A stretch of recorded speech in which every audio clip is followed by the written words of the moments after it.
On July 26, 2023, former intelligence officer David Grusch sat before the House Oversight Committee, raised his right hand, and made a claim under oath that should have triggered a political earthquake. He told Congress the United States government has been recovering non-human craft for decades, and that the programs managing this material are not housed where anyone would expect. Not at the Pentagon, not at a military base. They're allegedly inside private aerospace contractors. I was informed, in the course of my official duties, of a multi-decade UAP crash retrieval and reverse engineering program, Grusch testified. When asked directly whether the U.S. government possesses non-human biologics, he answered, "That is correct." But the more structurally dangerous allegation wasn't about aliens, it was about oversight. Grusch alleged these programs were illegally withheld from congressional oversight, routed through private industry specifically to evade it. Here's the structural problem Grusch exposed, and it predates him by decades. Special Access Programs, SAPs, within the Department of Defense are supposed to be reported to the Congressional Intelligence and Armed Services Committees. That's the law. But when sensitive work gets subcontracted to Lockheed Martin, Northrop Grumman, Boeing, or Raytheon, layers of legal insulation emerge.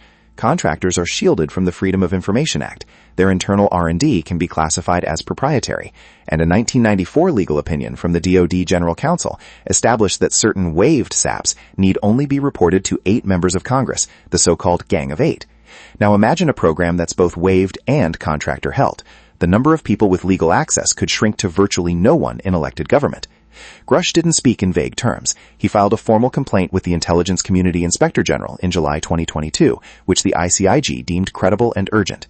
He named specific programs, specific contractors, and specific officials during classified briefings to both the Senate and House Intelligence Committees, details he could not share publicly due to his security oaths. In public testimony, he stated he was told of a publicly unknown administrative ruling in the early 2000s that essentially moved recovered material into contractor hands to further insulate it from oversight mechanisms. He described being denied access to these programs during his official role on the UAP task force and later retaliated against when he pushed further. The critical point, he alleged the classification system itself was being weaponized, not to protect national security, but to protect the secret from the government's own elected representatives. The Pentagon's official investigative body, the All-Domain Anomaly Resolution Office, pushed back hard. AARO's Historical Record Report, released in March 2024, concluded it found no empirical evidence of any program involving the reverse engineering of extraterrestrial technology. But critics noted significant methodological problems. AARO acknowledged it relied on voluntary cooperation from the intelligence community and contractors. It lacked subpoena power. Former AARO Director Sean Kirkpatrick admitted the office could not compel witnesses or access all relevant SAPs. Multiple witnesses, including Grusch, told Congress they were never interviewed by AARO, despite offering to cooperate. So the investigation designed to resolve these claims structurally could not reach the places where the claims say the evidence is. That's not a conclusion, that's a tautology. Senate Majority Leader Chuck Schumer understood this. In July 2023, he introduced the UAP Disclosure Act as an amendment to the FY 2024 National Defense Authorization Act.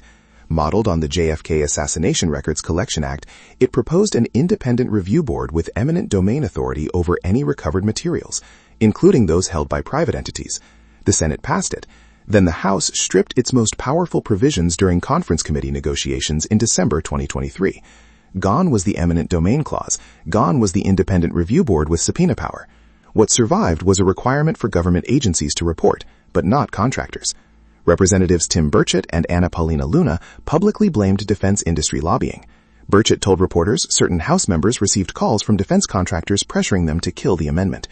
Schumer himself, visibly frustrated, stated the stripped provisions were removed due to opposition from those who want to keep the status quo.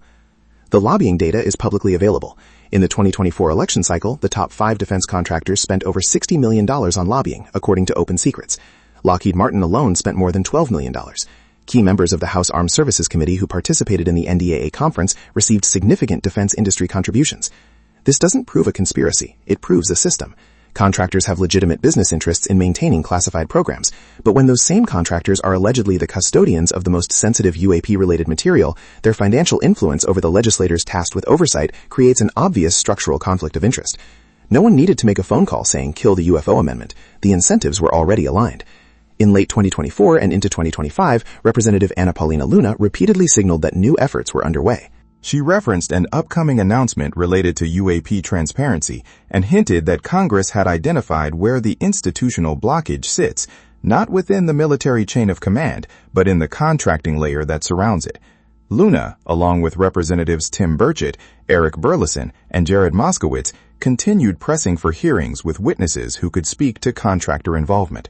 Their operating theory, stated publicly, is that a small group of legacy program managers, some in government, some now in the private sector, have maintained control over retrieved materials across multiple administrations without proper authorization. Whether their next legislative push can succeed where Schumer's failed remains an open question. Step back from the UAP question entirely. The underlying constitutional issue is larger than whether aliens exist. If any program, about anything, is using taxpayer funds, operating on behalf of the United States government, and is hidden from the elected officials legally entitled to oversee it, that is a breakdown of democratic accountability.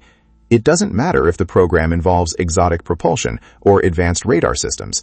Article 1 of the Constitution vests Congress with control of the public purse. If classification structures and contractor firewalls have been engineered to circumvent that control, the president threatens far more than UFO transparency. It threatens the basic architecture of civilian oversight over the national security state. The picture, as of mid-2025, is this. A credible whistleblower made sworn allegations. The official investigation lacked the tools to verify or refute them. The most ambitious legislative remedy was gutted under industry pressure, and members of Congress from both parties continue to say, on the record, that they are being denied access to information they are legally entitled to see. Nothing has been proven, but nothing has been disproven either, because the mechanisms that could do so remain locked behind the same walls that prompted the allegations in the first place. The question was never just, are we alone? The question is, who decided the American public and its elected representatives don't get to know?